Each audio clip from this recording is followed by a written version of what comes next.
नमस्कार. सारंगखेडा व कळंबू दरम्यान बस व मोटरसायकलीच्या भीषण अपघातात मोटरसायकल चालक ठार.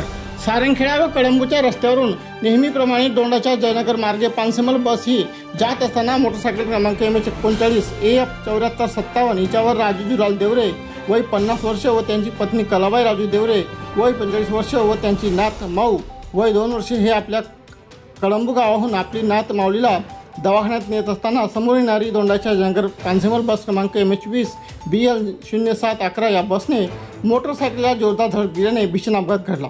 हा अपघात एवढा भीषण होता की राजू देवरे यांचा दुर्दैवी मृत्यू झाला असून यात अपघातात मोटरसायकलीचे खूप मोठे नुकसान झाले आहे व त्यांची पत्नी कलाबाई राजू देवरे व त्यांची नात माऊ यांची देखील तब्येत चिंताजनक असल्याची माहिती समोर येत आहे. सदरील अपघाताची माहिती मिळताच घटनास्थळी सारंगखेडा पोलीस निरीक्षक योगेश चौधरी यांनी पंचनामा करत सदर बस पोलीस ठाण्यात आणली असल्याचे समजते. यावेळी पोलीस नाईक राजू वडवी राजपूत पोलीस कर्मचारी घटनास्थळी दाखल होऊन पुढील कारवाई करीत आहेत. घटनेच्या अधिक पुढील तपास सारंगखेडा पोलीस निरीक्षक योगेश चौधरी हे करीत आहेत. 7 साठी नितीन सावळे शहादा.